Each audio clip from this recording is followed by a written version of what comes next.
ವಿಜಯಪುರ ಸಾರ್ವಜನಿಕ ಶಿಕ್ಷಣ ಇಲಾಖೆಯ ಎಲ್ಲಿನ ಸಿಬ್ಬಂದಿಗಳನ್ನು ಸುಮಾರು 14 ಜನಗಳ ಸಿಬ್ಬಂದಿಯನ್ನು ಈಗ ಏನು ಧಾರವಾಡ ಆಯುಕ್ತರು ಏನು ಶಿಕ್ಷಣ ಇಲಾಖೆ ಆಯುಕ್ತರಿದ್ದಾರೆ ಅವರು ಸುಮಾರು 14 ಜನ ಸಿಬ್ಬಂದಿಯನ್ನು ಸಾಮೂಹಿಕವಾಗಿ ವರ್ಗಾವಣೆ ಮಾಡಿರುವಂಥದ್ದು ಸದ್ಯ ಈಗ ಸಾಕಷ್ಟು ಚರ್ಚೆಯನ್ನು ಹುಟ್ಟಾಕಿರೋದು. ಸದ್ಯ ನಾನು ಸಾರ್ವಜನಿಕ ಶಿಕ್ಷಣ ಇಲಾಖೆಯ ಕಚೇರಿಯಲ್ಲಿದ್ದೀನಿ. ನೀವು ದೃಶ್ಯದಲ್ಲಿ ಗಮನಿಸೋದು ಈಗ ಏನಂದರೆ ಪ್ರಮುಖವಾಗಿ ಸುಮಾರು 14 ಜನ ಸಿಬ್ಬಂದಿಯನ್ನು ವರ್ಗಾವಣೆ ಮಾಡಿರೋ ಹಿನ್ನೆಲೆಯಲ್ಲಿ ಬಹುತೇಕ ಕಚೇರಿ ಖಾಲಿ ಖಾಲಿ ಆಗಿದೆ ಅಂತಲೇ ಹೇಳ್ಬೋದು. ಯಾಕಂದರೆ ಏನು 14 ಜನ ಇನ್ನು 14 ಸಿಬ್ಬಂದಿಗಳು ಏನು ಈ ಒಂದು ಕಚೇರಿಗೆ ಬಂದು ಹಾಜರಾಗಬೇಕಾಗಿತ್ತು, ಆ ಸಿಬ್ಬಂದಿ ಸಹ ಇನ್ನೂ ಹಾಜರಾಗಿಲ್ಲ ಅನ್ನುವಂಥದ್ದು ಕೂಡ ಮೇಲ್ನೋಟಕ್ಕೆ ಗೊತ್ತಾಗ್ತಾ ಇರುವಂಥದ್ದು.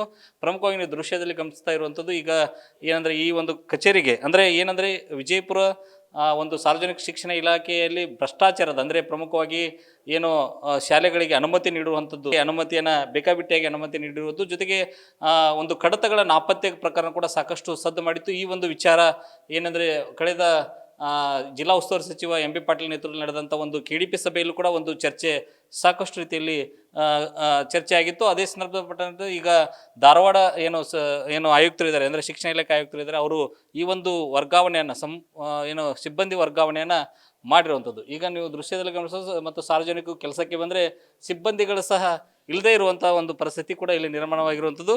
ಹಾಗಾಗಿ ಇವತ್ತು ಸಾಕಷ್ಟು ರೀತಿಯಲ್ಲಿ ಚರ್ಚೆ ಒಂದೆಡೆ ಏನಂದರೆ ಸಾರ್ವಜನಿಕ ಶಿಕ್ಷಣ ಇಲಾಖೆಯಲ್ಲಿ ಇಷ್ಟೆಲ್ಲ ಏನು ಅವಾಂತರಗಳಾಗಿದೆ, ಆ ಅವಾಂತರಕ್ಕೆ ಸಂಬಂಧಪಟ್ಟಂತೆ ಈಗಾಗಲೇ ಒಂದು ರೀತಿ ಏನು ಧಾರವಾಡ ಆಯುಕ್ತರು ಏನು ಕ್ರಮ ಕೈಗೊಂಡ್ರೆ ಅದಕ್ಕೆ ಸಂಬಂಧಪಟ್ಟಂತೆ ಸುಮಾರು 14 ಸಿಬ್ಬಂದಿಗಳನ್ನು ಅಂದರೆ ಇಲ್ಲಿರ್ತಕ್ಕಂಥ ಸಿಬ್ಬಂದಿಗಳನ್ನು ಜಮಖಂಡಿ ಆಗಿರ್ಬೋದು ಮತ್ತು ಮುದ್ದೇಬೇಳ ಈ ರೀತಿ ಬೇರೆ ಬೇರೆ ಭಾಗಕ್ಕೆ ವರ್ಗಾವಣೆ ಮಾಡಿದ್ದಾರೆ. ಮತ್ತು ಅಲ್ಲಿ ಸಿಬ್ಬಂದಿನ ಇಲ್ಲಿಗೆ ಸುಮಾರು 14 ಜನಗಳನ್ನು ಪರಸ್ಪರ 14 ಜನಗಳನ್ನು ವರ್ಗಾವಣೆ ಮಾಡಿರುವಂಥದ್ದು ಕೂಡ ಆಗಿರುವಂಥದ್ದು ಆದೇಶ ಆಗಿದೆ. ಆ ಆದೇಶ ಬೆನ್ನಲ್ಲೇ ಸಹ ಅಲ್ಲಿಯ ಸಿಬ್ಬಂದಿಗಳು ಬಂದು ಇಲ್ಲಿಗೆ ಹಾಜರಾಗಿದ್ದಾರೋ ಇಲ್ಲವೋ, ಜೊತೆ ಇಲ್ಲಿ ಸಿಬ್ಬಂದಿಗಳು ಅಲ್ಲಿ ಹಾಜರಾಗಿದ್ದರೋ ಇನ್ನೂ ಸ್ಪಷ್ಟವಾದ ಒಂದು ಮಾಹಿತಿ ಗೊತ್ತಾಗ್ತಾ ಇಲ್ಲ. ಅಂದರೆ ವರ್ಗಾವಣೆ ಆಗಿದ್ದ ಆದೇಶ ಈಗಾಗಲೇ ಕಂಡು ಬಂದಿರುವಂಥದ್ದು. ಹೀಗಾಗಿ ಒಟ್ಟಿನಲ್ಲಿ ವಿಜಯಪುರ ಏನು ಸಾರ್ವಜನಿಕ ಶಿಕ್ಷಣ ಇಲಾಖೆಯಲ್ಲಿ ಸುಮಾರು 14 ಜನಗಳ ವರ್ಗಾವಣೆ ಸಾಕಷ್ಟು ರೀತಿಯಲ್ಲಿ ಚರ್ಚೆಯನ್ನು ಹುಟ್ಟಾಗಿದೆ.